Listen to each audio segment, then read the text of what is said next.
Welcome to the Success is Subjective podcast series brought to you by collegealternative.org, presented by Lilley Consulting. I'm your host, Joanna Lilley. In today's episode, I had the pleasure of interviewing Hilary Moses. Hilary, an LCSW, is a widely esteemed therapist and parent coach who, throughout her career as a wilderness clinician and program clinical director, is among the most highly regarded in this field. Hilary is a national public speaker and presenter, has written and developed parenting and transition curricula, recently published a book, has facilitated hundreds of workshops and family seminars, and was an adjunct professor for the Masters in Social Work program at Arizona State University's Watts College of Public Service and Community Solutions. Hilary also co-owns Rooted Connections Retreats, which facilitate nature-based retreats for adults and families. As a step-parent since 2008, she is motivated by the experiences of co-parenting in a split family and believes that, with empowerment, encouragement, and diligence, parents who engage in their own work can greatly affect the tone of the home and influence the whole family's success. Hilary currently lives in Tucson, Arizona with her husband and two sons, but let's not wait any longer. Here's Hilary.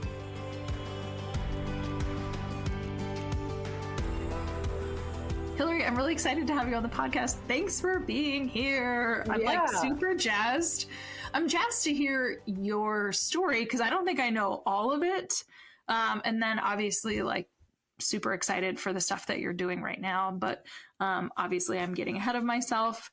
So let's go ahead and get started. Why don't you actually tell the listeners, where did you grow up? And then what was the kind of messaging that you were receiving from your family as well as the community in which you were raised about the idea of post-secondary education? Yeah, well, thank you for having me. It's nice to see your face, for sure.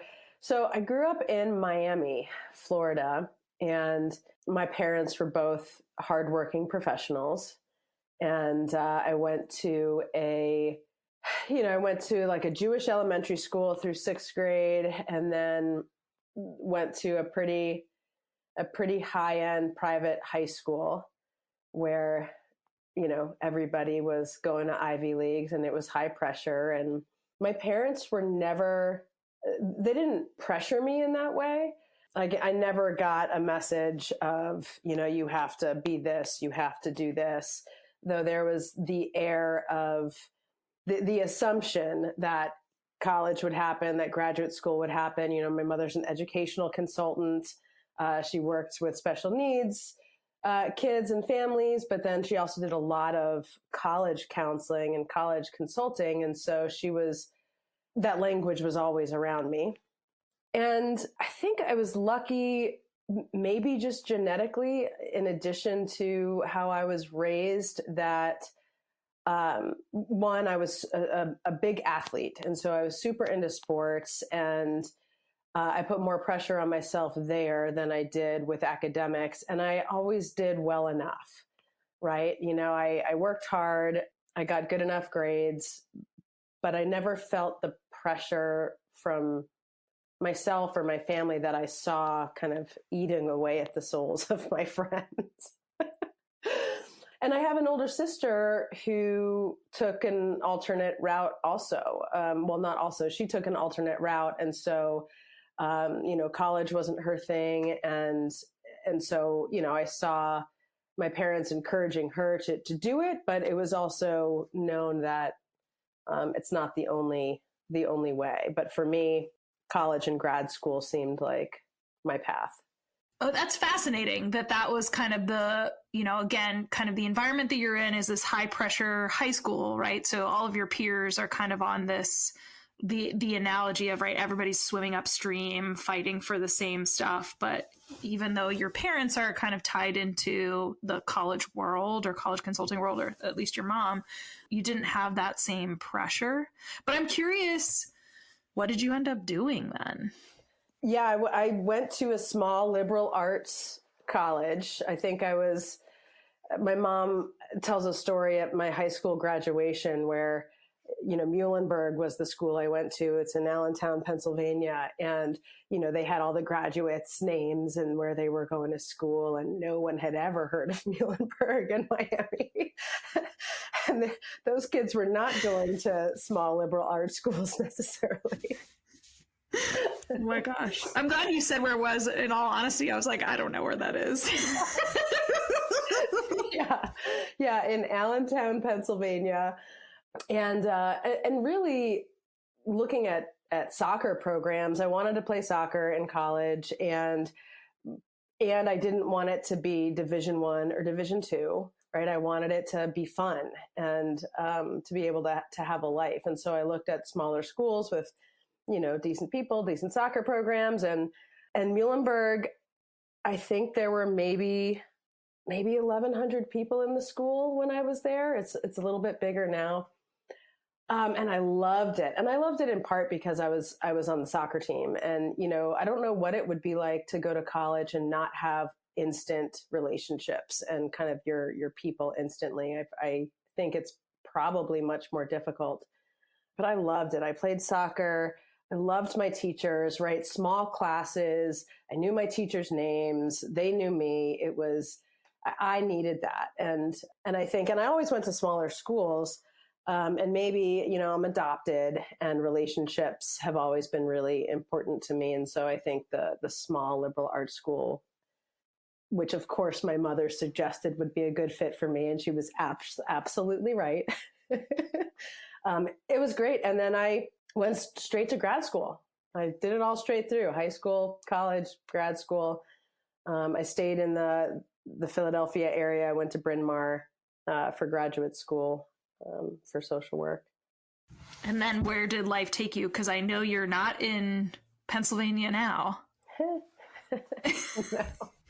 You're like, yes, thank goodness. Yeah. Well, I often give my mom credit in these interviews for all sorts of things. And she introduced wilderness therapy to me. I went with her on a trip to Idaho, and I was I think I was at the end of college, maybe at the beginning of graduate school, and she brought me out there to check it out because she knew that I would love it.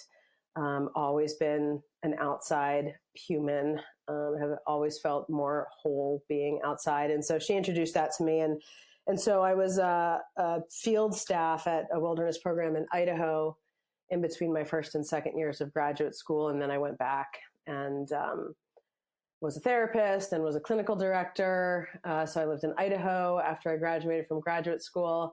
Then I went to Hawaii to work at another wilderness program there at PQ, and was in Hawaii for just about 11 years. And now I'm in Tucson. Now I'm in Arizona. And it's, well, aside from just like the different living in the different places and having the different experiences, your work has also kind of built off of everything that you've done, right? You said like field staff to clinician to then clinical director to then a completely different program for over 10 years, which then kind of set you up for the transition for the work that you're doing now. So why, and like the most recent kind of drop, but why don't you tell us like what is the work that you're doing now? Yeah, it's fun to think about. I actually have two businesses. So I actually have two businesses. The primary one, Solutions Parenting Support, where, for years as a wilderness therapist, and my business partner, Jen Murphy, who was also a wilderness therapist, and all of the coaches who work with us were wilderness therapists at one point in their careers. And it was so clear that we wanted to be able to offer more to parents, and that we just couldn't. And so one, because we wanted to see what we could do in the home, working with parents while their kids were in treatment, to see if we could help solidify the work that parents were doing, and maybe get more adolescents and young adults home from wilderness more successfully, more sustainably, and to just be the wingman for the wilderness therapist, so that they can really focus on the kids and their work, and we can come in and support. And I mean, from a parent coaching standpoint, we support parents who have adolescents and young adults who are struggling. They don't have to be in treatment. We do some preventative work. We do work while they're in treatment, and we do work in transitioning the young people home from out of home care, and it's all the parents. So that's one thing, and kind of the iteration of support from being able to support the young folks and shifting to the parent view and really helping them take ownership over what they have control over and do their own work. So key. And then the other business is Rooted Connections Retreats, which I run with my dear friend Kelly Weld, and we collaborate with Breakwater Expeditions, and we get to go out in the backcountry, right? We talk about how parents all the time in wilderness, parents would come, as you know, and say, why isn't there wilderness for parents? Why can't we do this work? And we know that parents can't take 10 weeks and, disconnect from everything to really get into it. So we do, these 4-night, 5-day backcountry trips, usually kayaking or canoeing. And we do some front country trips too. And that to me is when we get those trips going, it's definitely more the soul work and more the job I get to do, which is, getting paid to just play outside and help people disconnect from the day to day and really reconnect with something else so that they can go back and show up better for their communities. Well, and you said it, right? Like parents would come to you when their child was in wilderness therapy and they're like, why doesn't this exist for parents? I mean, that I feel like I've heard that echoed so many times. And so, of course, you would show up to do the fun thing, which is fill the gap and provide that experience that parents are already asking for. But in a sustainable way, because to your point, you can't take off 10 weeks of work. So how can you get this kind of intensified experience, but just for the parents, which is awesome. Yeah. And we do actually do a family one also in July in Alaska, because Alaska is such a big trip, it's hard to do that without your family. And so we invite everybody to that one. That's so cool. All right, well, we'll make sure to, at the end of the interview, like rattling off all of the links and ways in which families can connect with you and your businesses. And the exciting piece, too, that was just dropped is most recently you had a book. So talk to us about the book. Our book with our beautiful cover. It was, we wrote that in less than a year. We started last April and we published in February. And, it's a culmination of years of experience and parents and clients talking to us about how they wish we would write a book, right? One of my favorite things about the process of writing this book was the company that we worked with. Before they would work with us, before they would take us on, we needed to sell ourselves to them and somehow convince them that we weren't doing this just to make a buck, but and the language they put it was that we could start a revolution, right? That they wanted to work with people who had a message, they had a revolution they wanted to start. And they really helped us get into the why. Why does it matter for us to put this information out there? And the book, it's strategies for making home a success during and after treatment. And we break it into 3 sections. And the introduction has a bunch of guiding principles and tools that we have found that we use across the board with every family. And the first kind of true section focuses on the process of wilderness therapy specifically. It does relate to any treatment, but wilderness therapy is our niche. And so we really focus on that and what's happening for parents in that process, right? Recognizing their grief and loss that they're going through, recognizing the norm that they had gotten into before choosing out of home care for their child, and starting to look at the role that they can play during that process. Oftentimes, the experience of wilderness therapy, you're steeped in it with your child and you're getting a ton of information. And then pretty quickly you have to pivot to figure out, now, what are you going to do with that information? What's happening with your family and your child as the treatment, the wilderness, at least that treatment experience is ending. And so we invite, the middle section is a pause that we call it the sacred pause. And we invite parents to slow down the whiplash of gathering information and then figuring out aftercare, to really delve into their own work, their dynamics. If they have a co-parenting dynamic, to look at that, communication, all sorts of things where we really ask them to focus on themselves. And then the third section is all about transitioning a child home. So it's a lot. And throughout there are, tidbits for folks at any stage.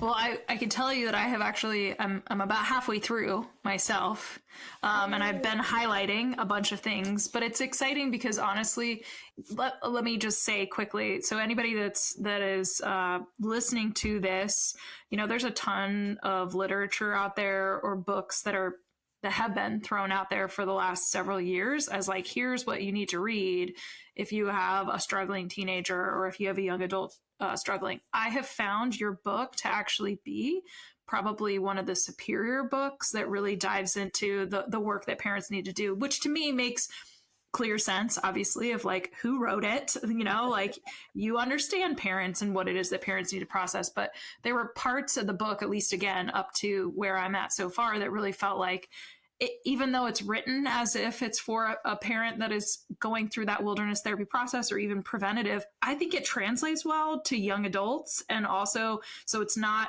adolescent specific. I think to me, sometimes I find some books are very adolescent centric. So we're talking about children and it's just like, it just doesn't translate to the young adult population. But then also really just talking about too, that you could replace wilderness therapy with residential treatment. Like that is something else that I feel like, there's a really good translation in terms of communication, expectations, grief and loss, like all of the things. So I'm rambling, obviously, and in case I don't feel like I need to say it, but maybe I should say it. Like, obviously, I will be recommending this to all of the parents that I work with, because it does feel like oftentimes I can be saying, hey, you have to do your work. But when parents are not understanding what that means, now I can say, here's this one single book that I think you need to read. And that's really going to make sense. It's going to make everything that I'm telling you, that the therapist is telling you, that your child is kind of saying that they need, it's all going to make sense. I'm so happy to hear that. Thanks for that feedback.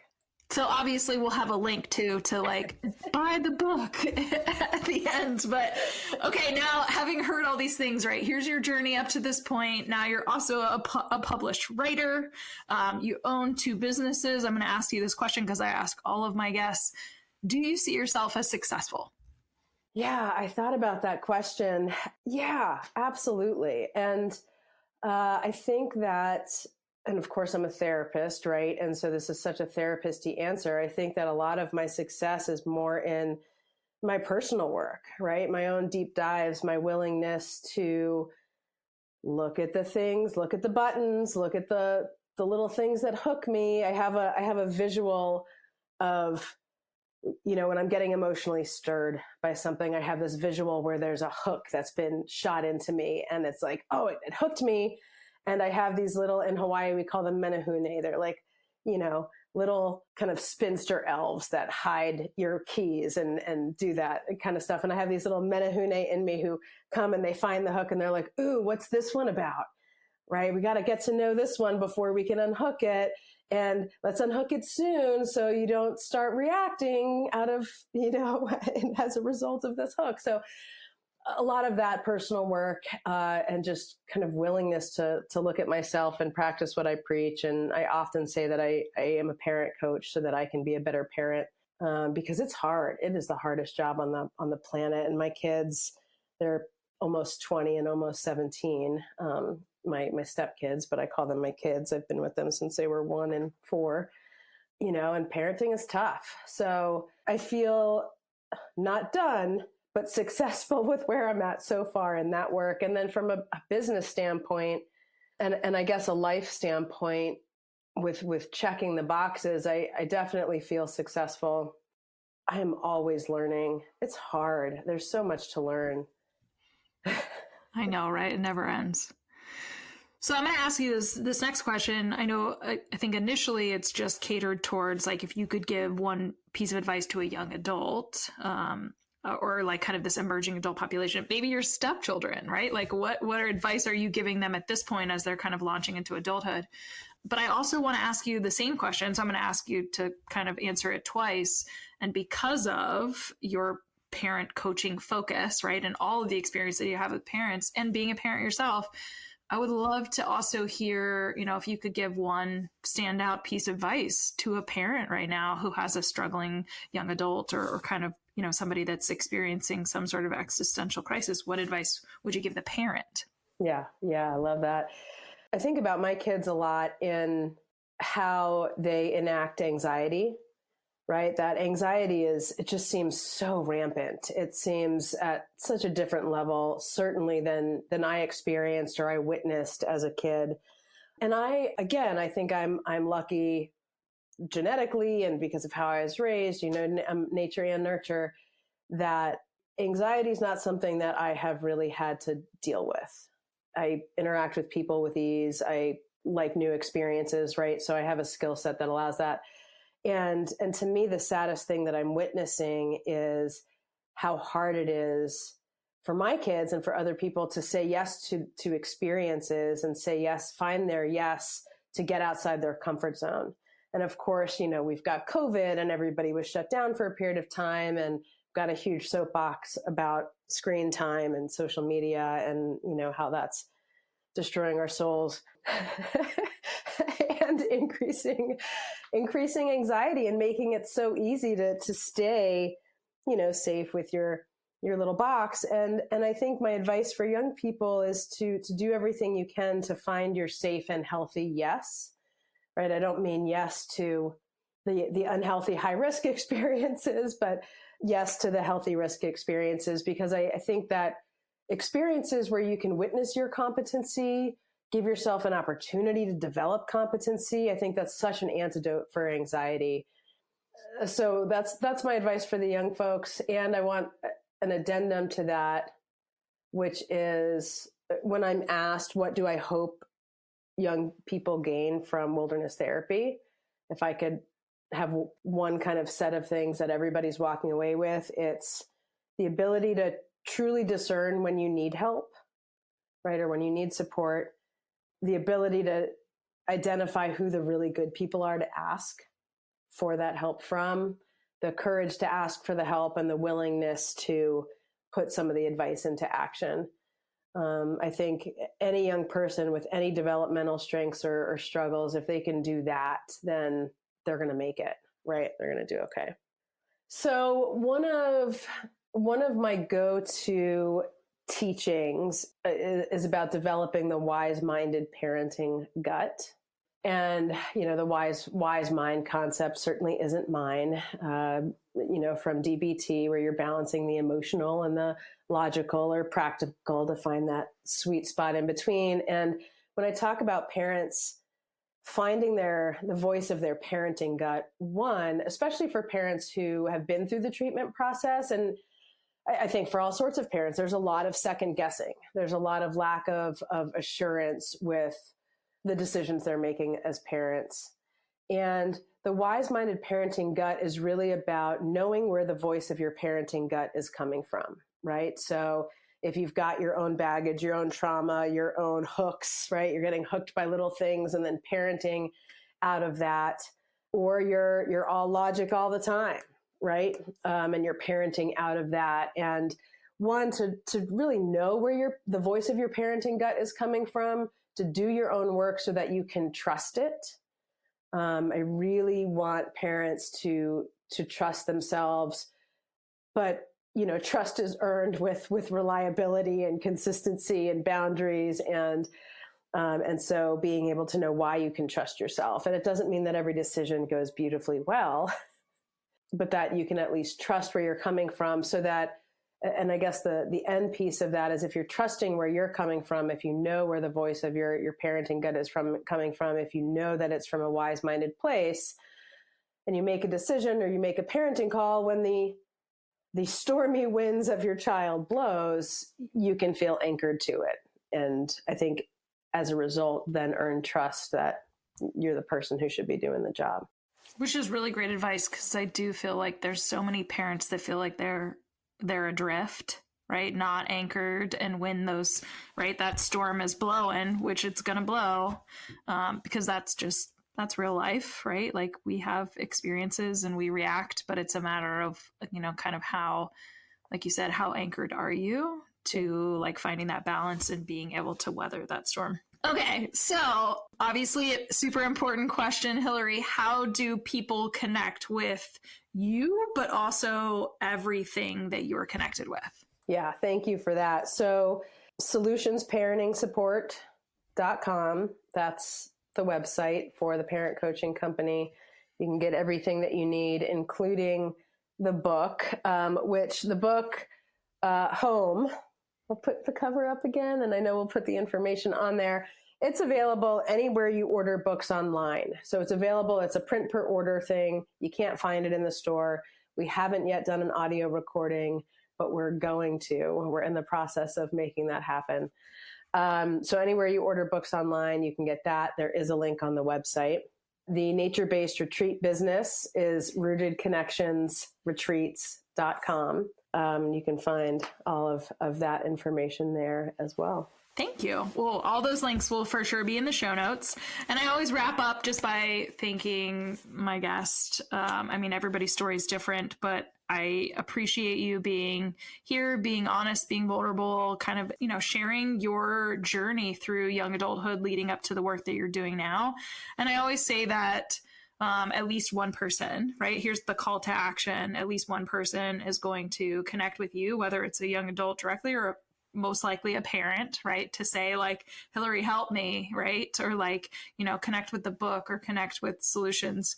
So thinking through all of that, thank you for being on the show. And also, here's my expressed gratitude for you being you, because you do come across as very, very rooted, very grounded, which also just kind of is so important for the businesses that you're running. It just makes sense to me. And obviously when parents are connected with either the retreat or the coaching side of the business, like I always know that they're in good hands. So thank you for being you.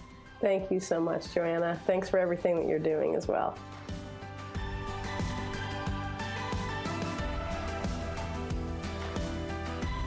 That's it for this week's Success is Subjective episode. I want to thank my guests for joining me on this week and for being willing to share your journey. This podcast would not exist if it wasn't for people such as yourself. Stay tuned for the next episode where you can bet it'll be another amazing human sharing their personal story with the world. Make sure you check out the show notes where you will find contact information, website details, and all social media for our guests. And also put a face with a voice by accessing their interview on the newly formed successissubjective.org website. If you're interested in being a guest on the podcast, you can email me at Joanna, Joanna, at successissubjective.org. I would also be remiss if I didn't tell you to check out the collegealternative.org and lilyconsulting.com websites for additional resources outside of podcasting. If you're listening to the show on Apple Podcasts, please do me a favor and subscribe. And while you're at it, feel free to leave a review. You can also download to listen to Success is Subjective on any other popular podcast apps such as Amazon, Audible, Google, iHeartRadio, Spotify, Stitcher, and TuneIn Radio. And last but not least, Success is Subjective is listener supported, made possible by me and by you. You can show support for the continuation of this podcast by donating on the successissubjective.org website. Thank you for tuning in, and remember, there is no single path through life. Success is what you make it.